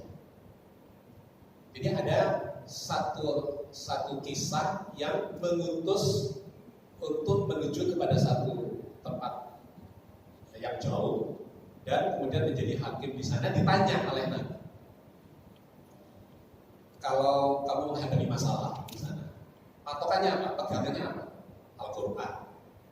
Kalau di Al-Quran tidak ada jelas penjelasan detailnya, mengacu ke apa? Sunnah Rasul. Nah, kalau Rasul belum mencontohkan karena peristiwa itu memang tidak terjadi di zaman Rasul atau di tempat Rasul, maka melakukan ijtihad. Nah, ini diperbolehkan. Ternyata itu memang ada di dalam Al-Quran. Hierarki hukum di dalam Islam yang diceritakan dalam surat An-Nisa ayat 59 ya. Ya ayyuhalladzina amanu atiullaha wa atiur rasul wa ulil amri minkum fa in tanazzaltum fi syai'in farudduhu ila Allahi wa rasuli in kuntum tu'minuna billahi wal yaumil akhir. Jadi, hai orang-orang yang beriman, taatilah Allah dan taatilah Rasul dan ulil amri di antara kamu. Jadi ada 3 hierarkinya. Taati Allah, Quran, taati Rasul, Sunnah Nabi, dan taati ulil amri, ulama di antara kalian yang ahli di bidangnya. Jadi ulil amri ini seringkali dibatasi cuma penguasa. Sebetulnya tidak sesempit itu. Ulul albab, ulul absor, kata ulu itu menunjukkan orang yang memiliki sesuatu. Kalau ulul absor itu orang yang memiliki ilmu yang visioner ke depan. Weruh satu di minarah. Nah, itu ulul absor. Ulul albab, orang yang memiliki level atau tingkat kecerdasan yang luar biasa, sangat tinggi tingkat kecerdasan. Ulil amri, kata amr itu urusan, orang yang memiliki keahlian di bidang urusan masing-masing. Kalau di bidang politik, ya pemerintah, penguasa. Tapi kalau di bidang kedokteran, ya dokter ulil amri. Kalau di bidang teknologi, ya para teknolog tentang komputer, tentang robot, tentang kecerdasan buatan dan seterusnya. Di bidang ekonomi, ya ahli ekonomi, itu ulil amri. Kita ini disuruh merujuk sumber hukum itu, ngambil satu dari Al-Quran, jangan keluar dari Al-Quran. Yang kedua, yang dicontohkan oleh Nabi, yang disebut sebagai sunnah, bukan hadis ya. Nanti saya tunjukkan bedanya. Jadi sunnah dengan hadis itu beda. Sunnah itu adalah peristiwanya. Contoh keteladanan Nabi itu sunnah. Apa yang dibicarakan, apa yang dilakukan, apa yang menjadi kebiasaan beliau di zaman Nabi masih hidup, itu namanya sunnah. Tapi ketika beliau sudah wafat, sunnah Nabi ini diceritakan oleh sahabatnya kepada orang lain, kepada anaknya, kepada generasi berikutnya, dan seterusnya. Ada mata rantai periwayatan sunnah, maka ini disebut sebagai hadis. Jadi hadis itu kalau di bahasa Indonesia kan adalah berita, bahasa Inggrisnya news. Itu hadis. Jadi berita tentang sunnah itu hadis. Sunnah itu nggak bisa salah, karena yaitu fakta. Keteladanan Nabi melakukan itu kan fakta, itu bukan tidak bisa salah. Artinya memang ada. Tapi begitu diberitakan melalui hadis, itu bisa macam-macam. Bergantung sih nyeritakno. Karena itu hadis itu harus diseleksi. Ada hadis palsu, ada hadis lemah, ada hadis hasan, ada hadis sahih, ada hadis mutawatir. Ya, ini harus diseleksi. Nggak bisa kemudian kalau hadis itu pasti sunnah, belum tentu. Ini bisa berbeda-beda. Sunnah itu adalah fakta, hadis itu adalah berita yang disusun sekian tahun kemudian ketika Nabi sudah wafat. Bahkan zamannya Imam Bukhari, salah satu tokoh hadis yang terkemuka, itu adalah 200 tahun setelah zaman Nabi. Ya, karena itu ada perbedaan-perbedaan di dalam memahami hadis. Tetapi Quran enggak, Qurannya sama. Ya, jadi ini sebagai tambahan pengetahuan bahwa yang dimaksudkan di sini taatilah Rasul itu adalah sunnahnya. Karena itu hadis yang tadi itu kita bawa dan sunnah, bukan hadis, tapi sunnah. Dan ulil amri, ahli di bidangnya, di antara kami. Nah menariknya di sini muncul. Kemudian jika kamu berlainan pendapat tentang sesuatu, ketika bicara ulil amri di level ulama, diberi ruangan untuk bisa berbeda pendapat. Jika terjadi perbedaan pendapat tentang sesuatu, maka rujukanlah kembali kepada Allah, Al-Quran, dan yang kedua kepada sunnah Nabi. Tapi kalau sunnah Nabi sudah berhenti karena Nabi sudah wafat, kepada hadis, kembali lagi ke level ulil amri, karena hadis itu levelnya ada di ulil amri, bukan di level Nabi. Yang di level Nabi itu sunnah. Maka akan bisa berbeda, ada 4 mazhab misalnya, ya Imam Abu Hanifah, ada Imam Malik, ada Imam Syafi'i, ada. Itu perbedaannya ada di level hadis. Oke.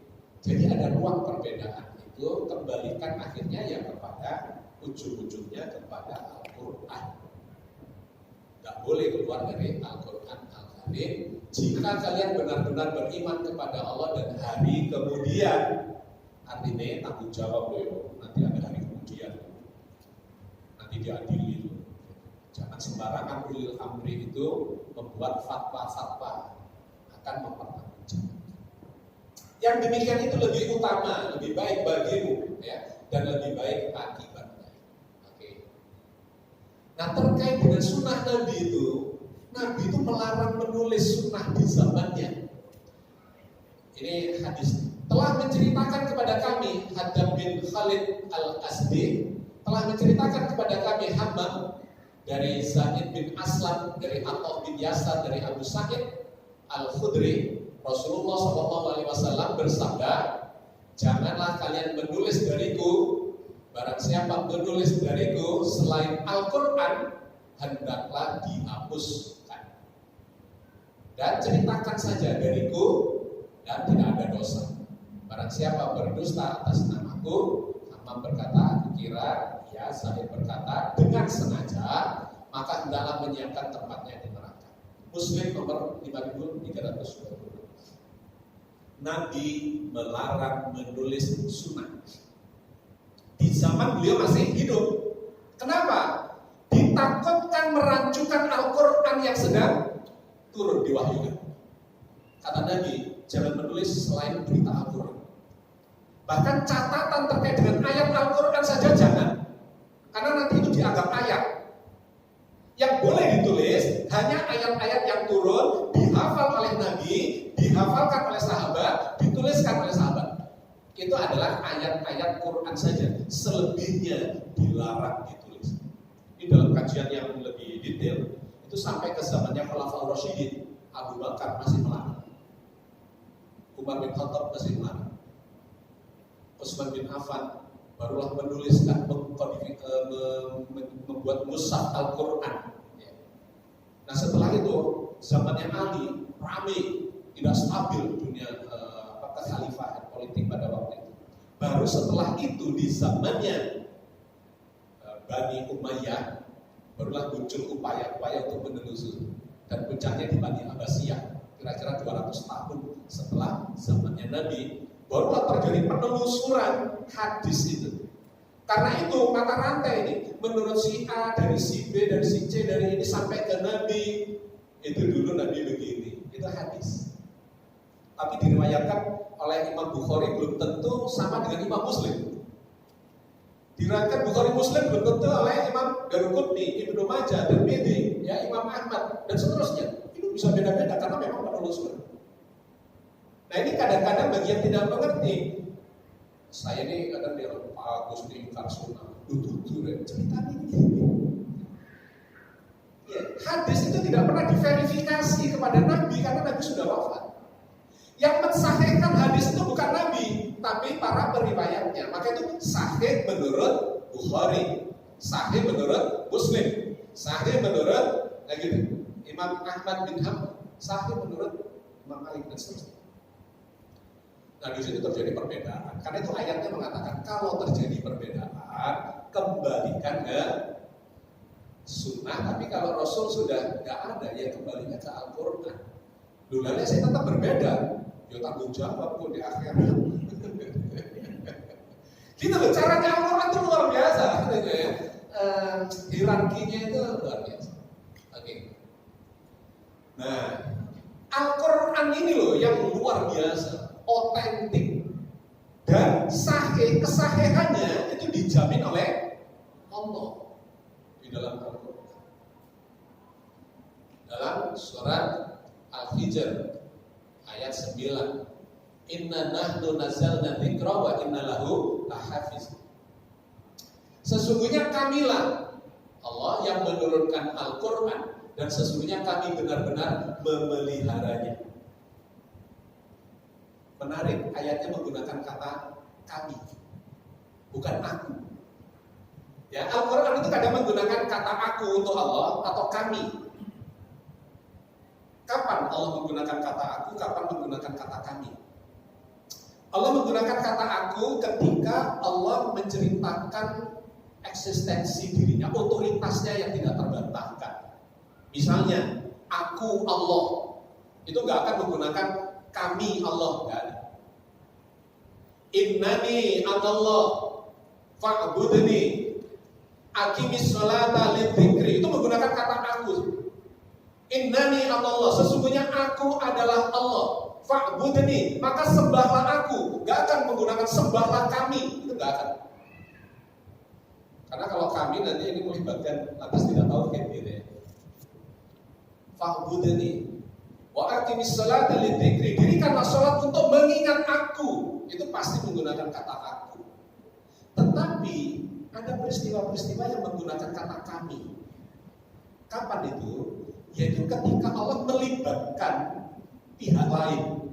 Misalnya nih, tadi ayat penciptaan manusia, walaqad khalaqnal insana min sulalatin min tin. Walaqad khalaqna, itu menggunakan kata sesungguhnya kami telah menciptakan. Itu menggunakan kata kami. Kenapa menciptakan kok pakai kami? Karena Allah melibatkan orang tua kita. Ya kan? Ono bapak, ono ibu, nah, terlibat. Bahkan mungkin ada dokter di situ, sehingga Allah menggunakan kata kami. Allah memberikan rezeki, itu juga menggunakan kata kami. Karena kalau kita mohon rezeki pada Allah, ya Allah mohon rezeki, nggak langsung sakarut, jeder, ini enggak. Dilewat atasan, dilewat perusahaan, dilewat teman bisnis, dilewatkan tonggo, dilewat konco, maka Allah menggunakan kami, Allah menurunkan rezeki. Atau, nah di sini, inna nahnu nazzalna dzikra wa inna lahu lahafidz. Sesungguhnya kami Allah menurunkan Al-Quran karena Allah melibatkan malaikat Jibril untuk menurunkan Al-Quran kepada Nabi Muhammad. Nabi Muhammad menyampaikan kepada umat. Dan yang memelihara, gitu ya, wa inna lahu lahafidz. Kami yang memelihara.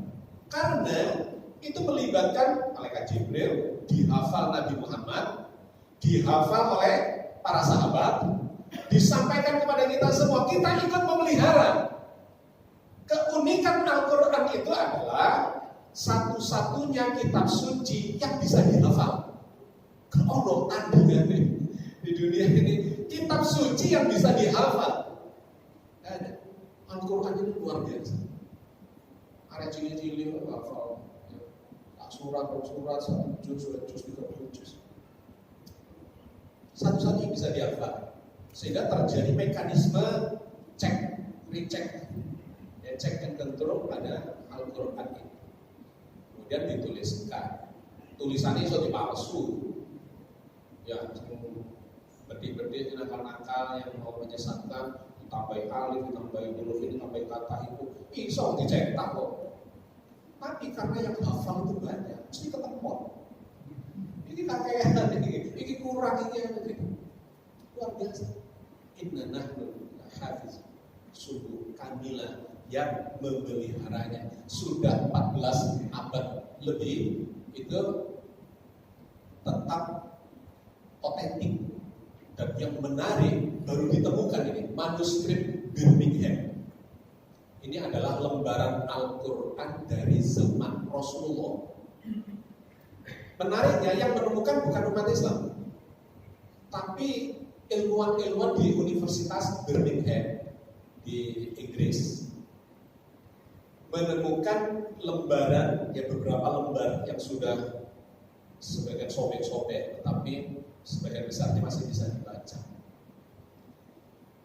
Itu terbuat dari lembaran kulit binatang.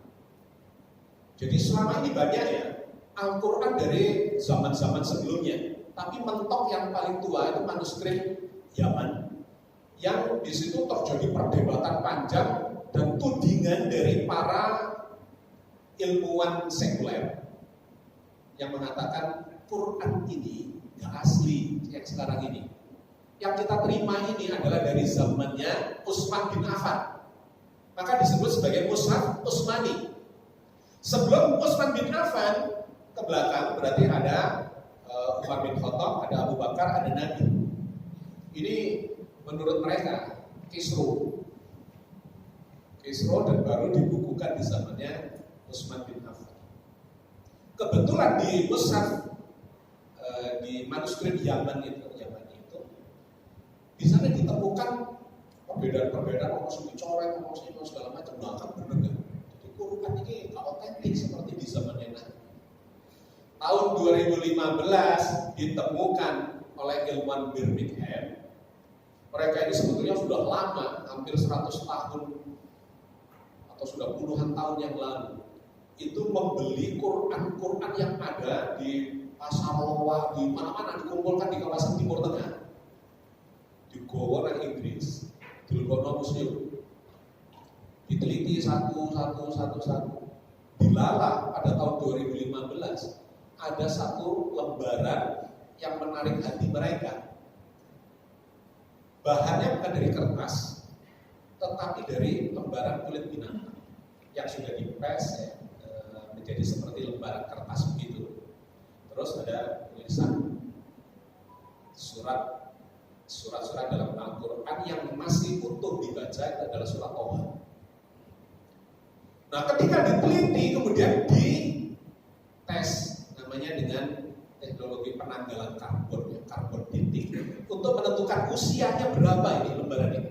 Itu bisa diukur sekarang dengan teknologi. Ya kebetulan saya dulu belajar di teknik nuklir, itu bisa secara radiologi, secara radioaktif, ya, isotop radioaktif itu bisa menentukan sebuah benda apapun ya, artefak atau apapun dari masa lalu, bisa dihitung umurnya dengan menggunakan teknologi karbon dating atau penanggalan karbon. Nah, ketika ini dites dengan karbon dating itu diketahui usianya 1370 tahun. Dari tahun 2015 ditarik mundur ke belakang. Ketemunya di zaman Rasul masih hidup. Kaget semua. Apa yang bikin kaget? Isinya surat Toha yang dibaca itu, nanti kita lihat videonya. Yang dibaca itu ternyata sama persis dengan surat Toha yang ada di Al-Quran kita sekarang. Ya. Nah ini tulisannya kayak begini. Kalau harokate, kalau saya tidak ada suaranya. Oke. Ini adalah direktur dari tim penelitian itu, ya, perpustakaan di Birmingham. Nah, dia menunjukkan ini barang yang ditemukan itu dari tumpukan di gudang, gitu ya.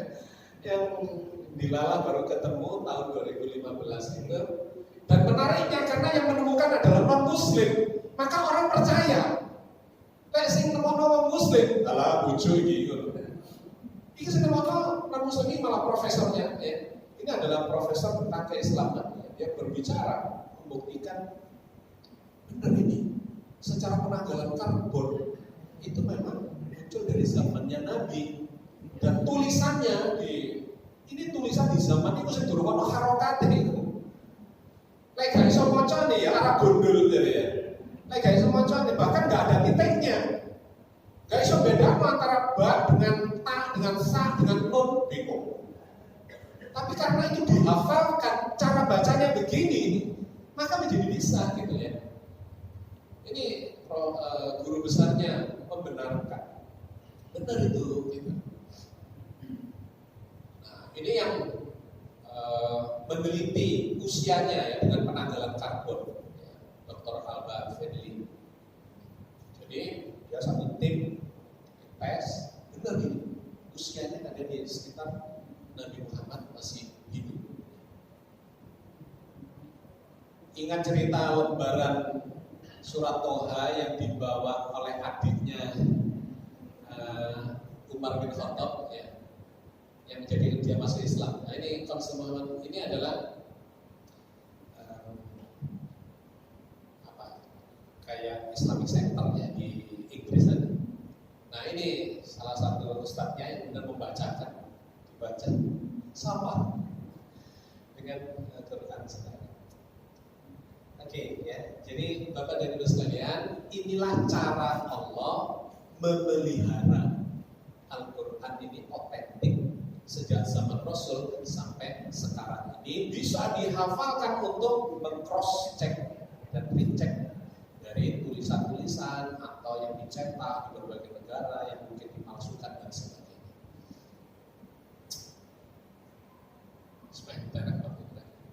Ya, pokok-pokok pikiran Al-Quran isinya ada 6.236 ayat, bukan 6.666 ya.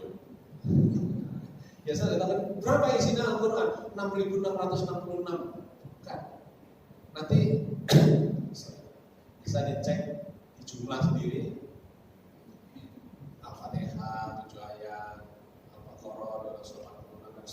jumlahkan sampai surat An-Nas, ketemunya 6.236. Apa isinya? Yang paling banyak adalah ketauhidan. Cerita tentang Allah lebih dari 3.000 ayat. Nama Allah secara letterless. Saya tulis sambil judulnya. Kesel gitu.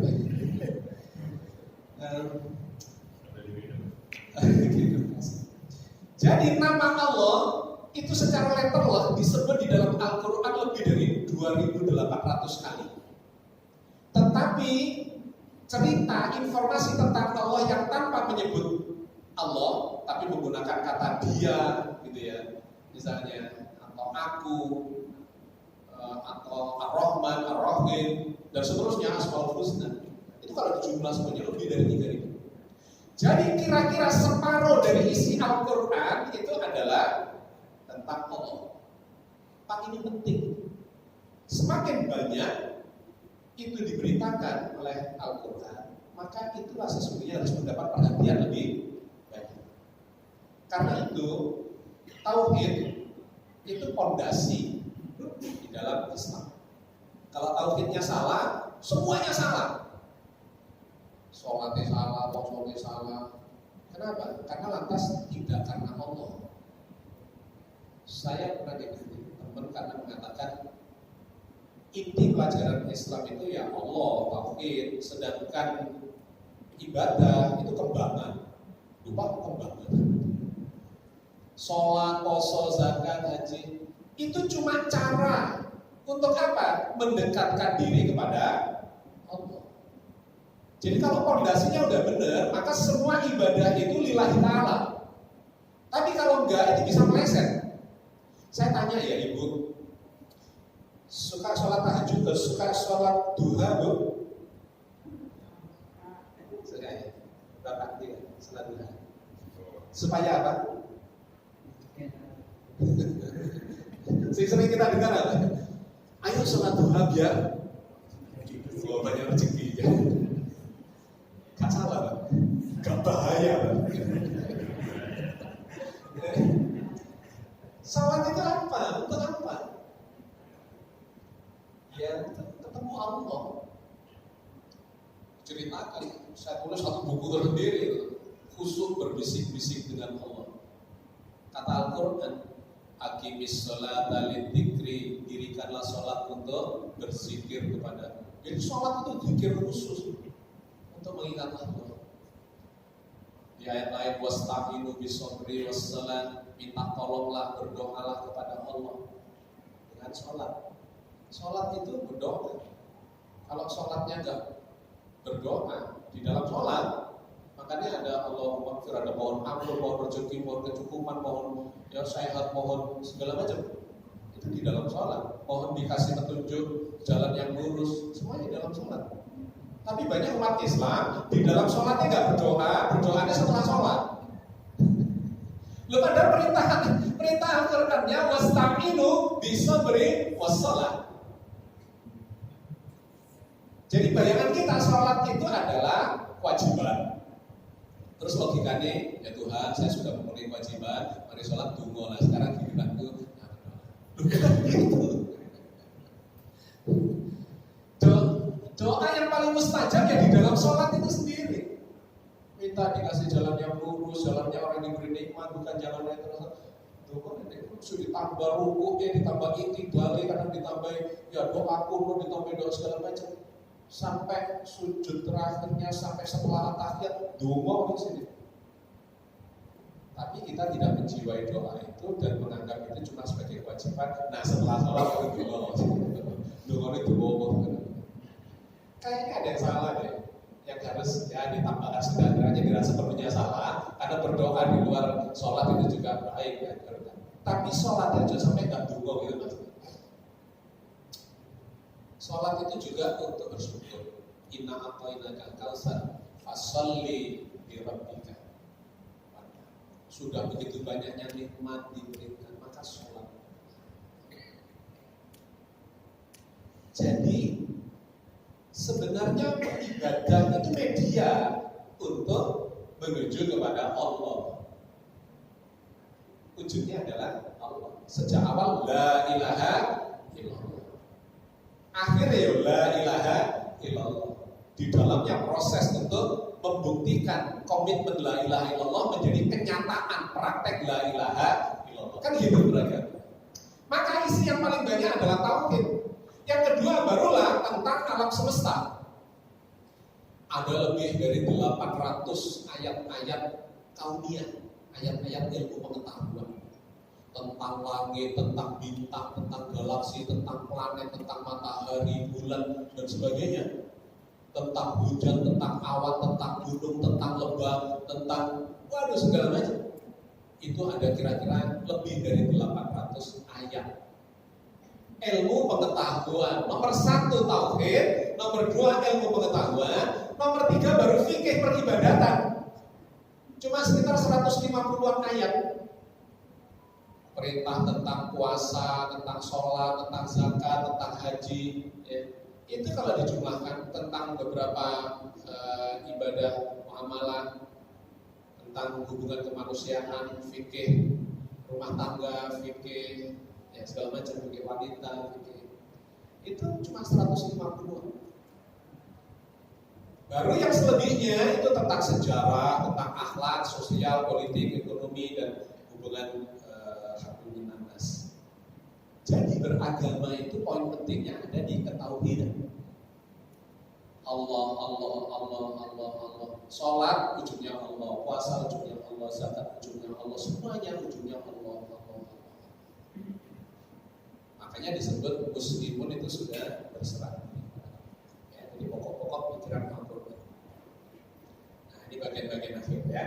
Petunjuk bagi orang yang berilmu. Bal huwa ayatun bayyinatun fi suduril ladzina utul ilma wa may yajhadu bi ayatina illa dzalimun. Sebenarnya Al-Quran ini adalah ayat-ayat yang nyata di dalam dada orang-orang yang berilmu. Dan tidak ada yang mengingkari ayat kami kecuali orang-orang yang zalim. Quran ini ayat yang nyata kalau orang itu punya ilmu. Ilmu bahasa bagus, maka dia paham kalimatnya. Tapi bahasa kok gak menguasai ilmu tentang astronomi, ayatnya cerita langit gak ngerti, ayatnya cerita matahari gak ngerti karena ayatnya cerita tentang hujan, tentang gunung, tentang lempeng tektonik, tentang lebah, tentang madu, tentang segala macam gak ngerti. Makanya harus pelajari ilmu-ilmu itu.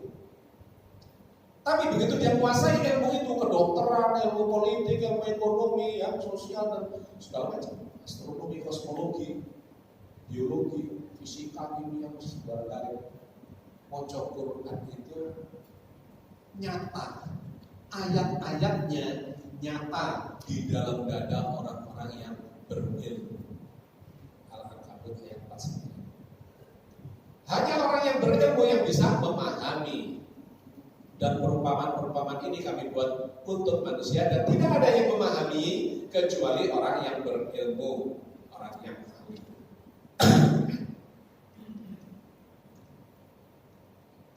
Ini kita bahas, tapi Anda tahu bahwa ayat pertama atau surat pertamanya adalah Iqra. Bacalah dengan nama Tuhanmu. Bacalah dengan nama Tuhanmu yang menciptakan. Oh, sudah diciptakan macam-macam. Salah satu contohnya adalah menciptakan manusia dari al-alaq. Diteliti muncullah pengetahuan ilmu kedokteran tentang munculnya atau proses terbentuknya manusia. Bacalah dan Tuhanmu Maha Mulia yang mengajari manusia dengan pena. Baca tulis. Al-Quran atau Islam ini adalah agama yang sangat peduli terhadap peradaban berbasis pada baca tulis. Saya bisa baca tulis terus ketinggalan segala macam. Dulu awalnya tulisan itu dipahat, ya di zamannya Sumeria itu namanya huruf paku, huruf hieroglif itu dipahat. Berkembang di kertas dengan menggunakan tinta. Berkembang lagi menjadi rekaman pita magnetik. Tapi ya tetap itu istilahnya ditulis writer meskipun secara elektronik. Berkembang jadi digital sekarang. Ya tetap aja digital writing, writer, menulis. Ada kode-kode genetik, kode-kode digital di dalam cakramnya disknya. yang lebih mutakhir lagi optik, ya tetap aja optical writing. Jadi peradaban baca tulis itu Islam luar biasa. Wis iki tak lewati ya karena membutuhkan waktu. Perintah melakukan penelitian, memperhatikan unta, langit, ditinggikan gunung-gunung, ditegakkan bumi, dihamparkan dan seterusnya. Tanda-tanda di langit dan di bumi luar biasa banyaknya. Yes, langsung bagian akhir. Kebenaran Al-Quran ini akan terbukti ke masa depan.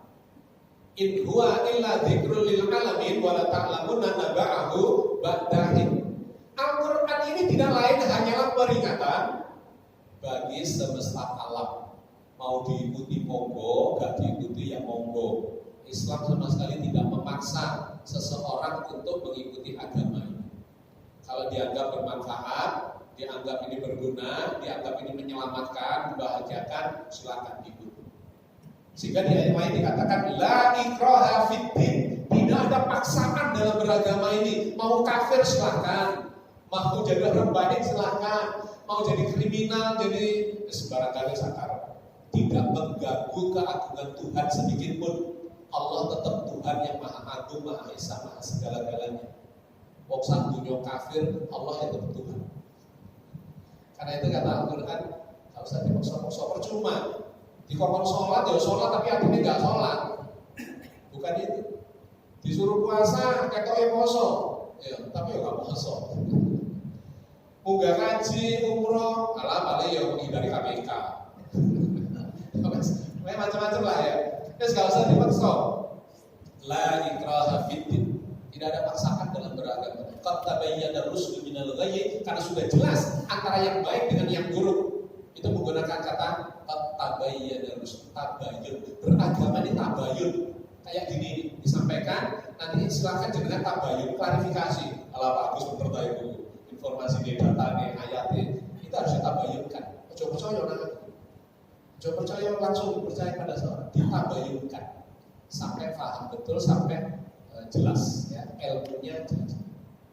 Al-Quran ini tidak lain hanyalah peringatan bagi semesta alam, dan sesungguhnya kamu akan mengetahui kebenaran berita Al-Quran ini setelah beberapa waktu lagi ke masa depan.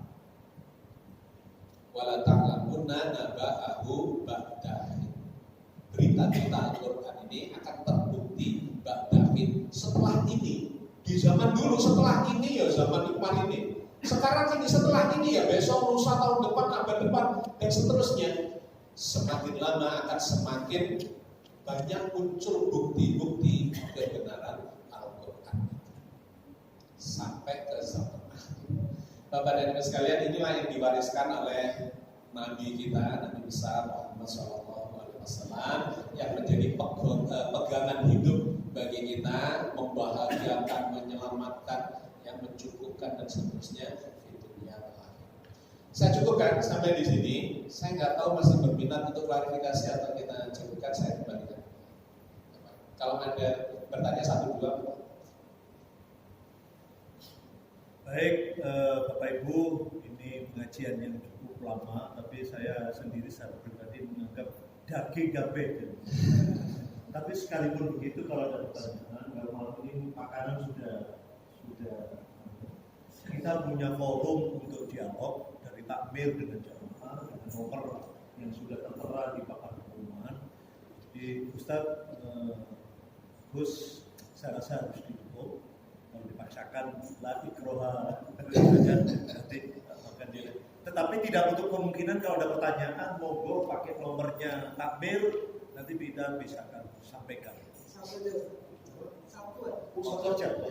Saya mau tanya yang ayat Al-Quran jumlahnya yang mulai saya lahir katanya 6.600. Itu katanya yang Pak Agus sebutkan tadi 6.000 sekian itu Pak Agus menghitung atau bukan katanya? Loh, yang menghitung loh. Yang katanya kemudian dibuktikan di Tabayuni, dihitung sendiri gampang kok Pak. Apa mana kalkulator wis gak usah jumlah mulai ya, itu kan ada tabel tuh, tabelnya surat Al-Fatihah, Biro, Al-Baqarah, Biro, Ali Imran, An-Nisa, Al-Maidah sampai Anas, ya cuma ya itu 1 menit selesai. 6.236 dan itu disepakati oleh para ulama. Gitu ya, cuma hoaxnya itu kadang-kadang lebih kuat. Wow, unik nih 6.666 padahal hoax. Gitu gimana?